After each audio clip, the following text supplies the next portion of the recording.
Hello, everybody. Welcome to All Villa, No Filler. Please remember to like and subscribe. Triple underlining that subscribe. And if you don't, the rules are, and I've said this enough.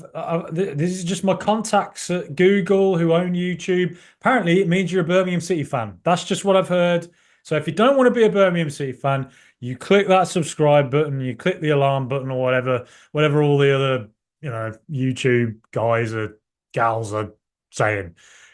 So Aston Villa, I'm still furious with what happened yesterday. We was robbed, were we not? The image at the start of the game was the Villa villain, an image I'm not too aware of because it's not something I've come across very much in the 30 years of supporting Villa. So that shows how old the image actually is. It must be quite a way back. But I really hope we make the villain I hope it becomes more incorporated into our imagery. I hope we see it around the stadium on shirts, and I hope Villa take hold of it because it's a really cool image. And the tricky villains, I like the idea of that. It looked great.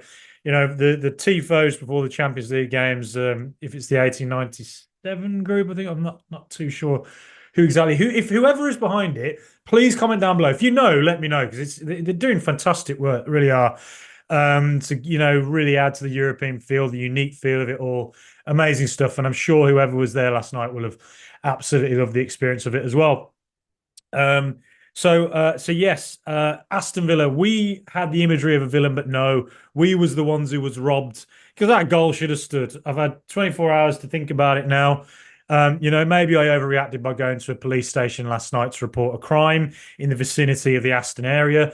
They laughed me out of the building, but I said, well, look, watch it back, watch it bloody back. Like the VAR guys, they over in wherever they were in Geneva or wherever they were, that they've not seen it. I've got CCTV footage here, HD. This is better than anything you're going to get. And if you look at it, they'd go, bloody hell, Morgan Rogers' goal should have counted, and therefore we are going to go to Birmingham and make some arrests to find out what's been going on here. No, look, of course it's Look, I mean, you see them given, don't you? You get it. Diego Carlos jumps, as far as I could tell, Di Gregorio, the Juventus keeper, he just missed it, just flapped at it, missed it, mistimed it, lands at Morgan Rogers, and it's a goal. And yes, you see them given. Yes, goalkeepers are probably way more protected than they should be, but no, I don't know how you can watch that and think it's a free kick. I think if Aston Villa had gotten away with that, away at Juventus in the 90th minute, and Martinez was bumped into by someone like Dusan Vlahovic or whoever, I'd look at it and think, I mean, we got away with that. And I'm sure a lot of Juventus fans probably think quite similarly. Look, I think it was a better showing than what Aston Villa have been doing in recent weeks. We're obviously in really not good form since that Bologna game where we were tremendous.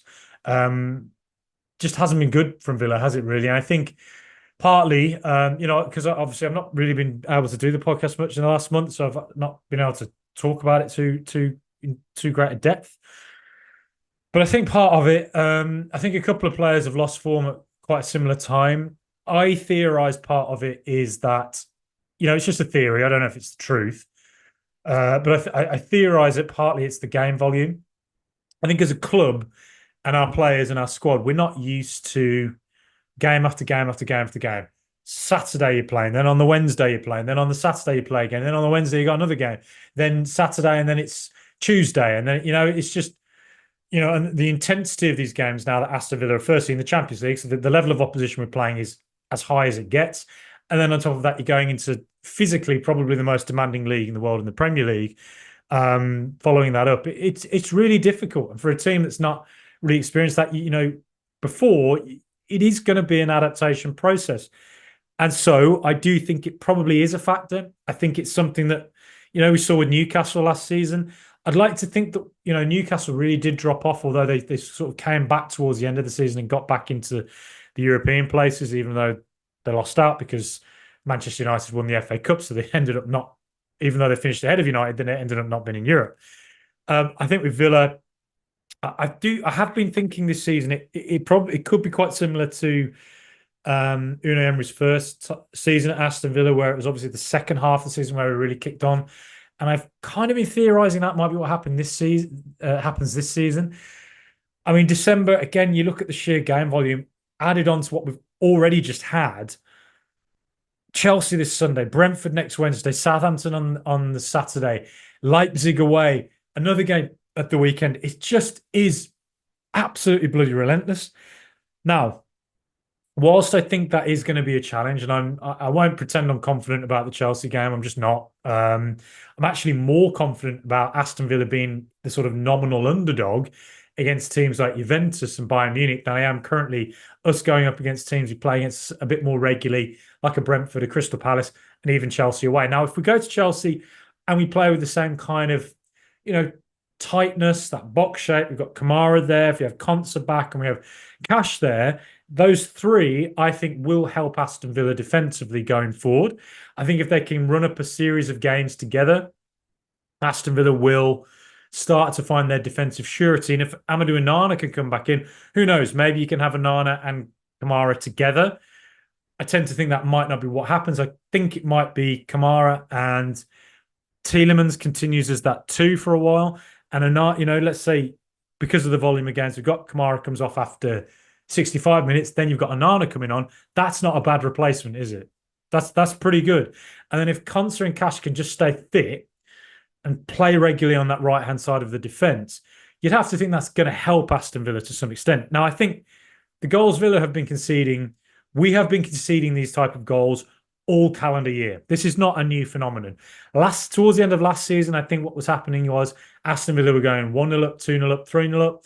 And you can think of a load of games at the end of last season. Nottingham Forest, 3-0 up, they pulled it back to 3-2. Brentford, 2-0 up, they pulled it to 3-2, we made it 3-3. Luton, we were 2 up, they pulled it back to 2-2, and we won 3-2. Man United, we were 2-0 up away, they came back and won 3-2. There were a lot of games last season where Aston Villa were taking an early lead, looking very comfortable, and then it went from composed to casual. Now, is it a coincidence that Aston Villa, a lot of those performances happened when Boubacar Kamara got injured? His ACL? Probably not, actually. I think he was that much of a miss. But it does feel a little bit like it's a bit of a structural issue with Villa because this season we've kept one clean sheet in the Premier League. We continuously concede comically bad goals.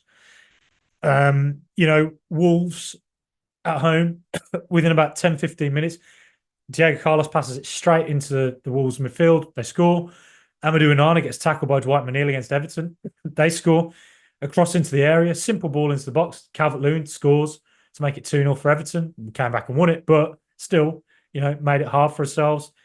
A couple of penalties we've conceded.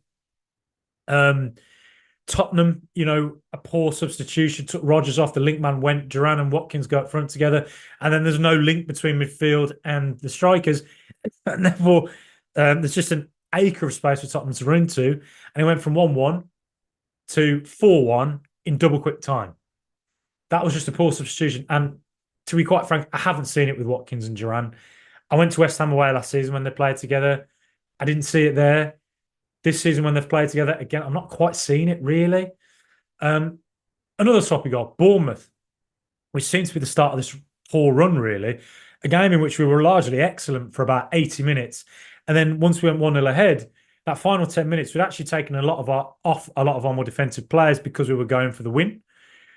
We got the goal, but then Aston Villa just didn't control the ball. And it was a very un-Unai Emery performance in the sense like we lost our control, we lost our composure, we started to go long, we were, forcing passes we didn't need to make. And then we were giving away foul after foul after foul. In that last 10 minutes, we gave away 3 idiotic fouls in the identical position. And we were asking Bournemouth to score a goal. And then eventually they did in the last second of the game. So these are the type of things Aston Villa have been doing defensively. We've been conceding stupid, sloppy, immature goals. And it's something that we absolutely have to cut out. Now, do I think having Cash back, Konsa back, and Kamara, if they can play regularly together, will that help? Almost certainly. I think in midfield, having those centre midfielders constantly being chopped and changed, having McGinn having to play in different positions all the time, Ramsey in and out with injuries, Rodgers coming second striker back, into left midfield. It just feels a little bit like Villa are struggling to find that consistency at the moment, despite the fact we still have a really quality team. And actually, in attack, the underlying numbers in attack and defense are actually pretty good. We're just conceding silly goals. We're getting caught on the break all the time against Liverpool, for instance. Crystal Palace, 2 games in a row, we conceded identical goals, 3 in a row, pretty much 4.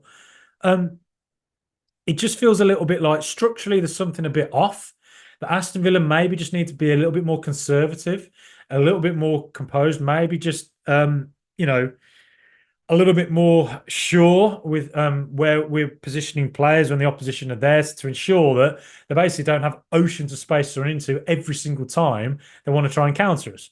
So yes, I think against Chelsea, if we can just play tight like we did against Bayern or like we did against Juventus last night, then I think we'll stand more of a chance to concede fewer goals and then hit them on the break because we have the players to absolutely hurt teams on the break, as well as players who, when we're at home, for instance, against Brentford next weekend and against next Wednesday, and then against Southampton, those teams where we could be more ball dominant. But it's in those games that I'm more worried about Villa at the moment because I just think we're going to get broken on.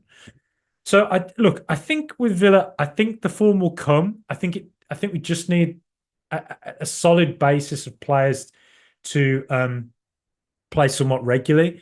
That said, I think 2 key players that have lost form at the same time. I think Rodgers has really lost form at the moment since the Bologna game where he was absolutely outstanding. I think that what's happened with him is just that playing in that second striker role, I feel like opposition teams are now jumping on his back all the time. So it feels like when he's trying to turn, he's getting tackled a lot, or he's trying to force a pass and it's not happening. And to me, because he's the player outside of Emi Martinez, maybe played the most minutes this season, he never seems to come off. It shows how crucial he is. It just feels like he's probably a little bit burnt out. Probably needs just a bit of time out from the team. Maybe just start on the bench again. In the next game, maybe against Chelsea, who you'd put as a second striker. Off the top of my head, I don't know. Maybe you give Buendia minutes, but maybe John McGinn. John McGinn played there against Juventus, and I think that against Crystal Palace in particular and Juventus last night, although Morgan Rodgers went to left midfield and was the second striker against Palace, he left midfield against Juventus. It just felt like in both games, he just looks a little bit like he's trying to force things that aren't quite coming off and just looks a bit tired. And I think that's just what happens. Look, he's just turned 22 years of age. He's a fantastic young talent. And there was always going to come a point with his meteoric rise this calendar year. There was always going to come a point where he had a blip. And he's hit it. He'll come out of it, absolutely certain. And also bear in mind, who knows? Maybe Unai Emery is saying to him, I want you to keep going at players. I want you to keep taking them on. I want you to keep trying these ambitious passes. Because, Ruben Amorim, Man United manager said it in the post-match interview the other day where he talked about, he could go game to game with Man United and say, I could go into this game and think, how am I not going to lose, right? But the thing is, in a year's time, it doesn't matter because you've not grown as a team. You've not learned anything new. And you're still playing the same thing, which arguably is why Erik ten Hag lost his job at United because it just felt like every game was going into it, basically not to lose. And it wasn't like United were ever learning or growing or anything. With Amorim, it's quite clear he's saying, look, we could lose 3-0 next week, but as long as these players are playing the system I want, in a year's time, this will come good. And it was similar for Aston Villa, when Unai Emery came in. Look, we had 3 losses in a row, didn't we? Arsenal, Leicester, Liverpool. Do you remember those games where we were really open, getting trounced, or conceding lots of chances? Leicester, that 4-2 is a particularly egregious one. Arsenal as well, 4-2 at home. But those games slightly remind me of the way Villa are playing right now. We're giving up a lot of space and easy chances that we sort of got out of our system. So we've shown before we can get over it, and I think we can do that again. So what I was saying was that, with Morgan Rodgers, the comparison was, with Amorim saying he wants his team to play a certain way because eventually they'll learn it. With Rodgers, maybe it's the same thing. Maybe Emery is saying, I want you to keep going the way you're going and keep trying these ambitious passes. Because eventually you'll become a best player in a year's time. It'll really do you good. And he'll probably have learned when to release it at the right time, when to make that pass, which will lead to Aston Villa scoring goals. But at the moment, there is a little bit of a structural issue where when Rodgers is losing the ball, which at the moment is a little bit more regularly than he'd want, it's allowing teams to then counter and hit us. And I think against Palace that happened. Tielemans as well. I think Tielemans against Palace was doing something similar. He was giving the ball away in silly spots. Is he as good as Douglas Luiz at maybe ball retention? Maybe not, but Tielemans is a different player. He tries to force passes sometimes. he's a fantastic player. He's been one of the best players in Premier League this season. But I just think in recent games, he's slightly dropped off in the same way that Rodgers has, but it will come back. It will come back. Um, as for Leon Bailey, another player who's really not been in form at all this season. I think in the second half against Palace, when he had Matty Cash behind him and John McGinn came over as the second striker, maybe that's a coincidence. I don't think it is. I think their presence probably helped him. Maybe he didn't have to be as defensive, but he certainly looked more like the Leon Bailey of last season in the second half against Palace than he did, in the first half. And against Juventus, I think there were a lot more moments in it where you thought, that's the Leon Bailey I know and love. I think he really was trying to force things. And I think, came close to creating goals last night. I thought he was good. I've seen a lot of people say he wasn't. I think that's quite unfair. I think he was pretty good, actually, against a team that were trebling up on him. Every time Bailey and Watkins got the ball, Juventus were doubling, trebling up. And they had that. I thought the two of them actually did really well in those circumstances, because Juventus defensively are one of the best teams in Europe for that. They're a superb defensive side, and I'm sure in a year's time, under Thiago Motta, if he stays there, they don't sack him or whatever, I'm sure they'll be one of the best defense, maybe the best defense in European football, because honestly, they were hard to play against, and it's just unfortunate that Villa didn't win it, because I think that were we as in the sort of hot, fiery form we were a bit earlier this season, I think we maybe would have got that winner. But at the same time, we're just not getting the stroke of luck as well. John McGinn taking that shot and Locatelli having his toe in the way. It was fantastic clearance from Locatelli, who's a fantastic player. Maybe Juventus man of the match last night. I think, although Conceição, I'd say Conceição was actually. He was the one who was forcing things to happen. I think Luca Dean, it was like a boxing match between those two. I think Luca Dean was a tremendous display, to be honest, to deal with a player who's really good. But look, that stroke of luck, we're not getting it at the moment. We tried a few times, just isn't happening. The other day against Palace, Ollie Watkins had a shot. Chalobah's foot just fortuitously in the right way. Yuri Tielemans misses a penalty. Just things not quite going our way. That will turn. That will change. So look, I am confident with Villa. I think I've seen enough signs against Palace and against Juventus that it's like, look, I think we're fine. We're fine. The form's not great, but it will come good. That said, I'm not going to pretend I'm confident about the Chelsea game. I just think they're in really good form. I think it's going to be a really tough game. But if Villa can go into that with the kind of defensive surety we showed against Juventus, well, then we have a real chance as well to do something at Stamford Bridge. We've won twice in a row there. Why not make it 3 times in a row? Other than that, I just wanted to say a little bit about last night as well. I think one player who you really have to give a lot of credit to is Matty Cash. Champions League debut. He's not been fit all season. I think he had a really good display. He had to go in against Keenan Yildiz, really talented player. I think he kept Yildiz pretty quiet, to be honest. It was Conceição on the right hand, Juventus's right hand side, who was causing more problems, I thought. And I think Cash dealt well with him. Just some stats here.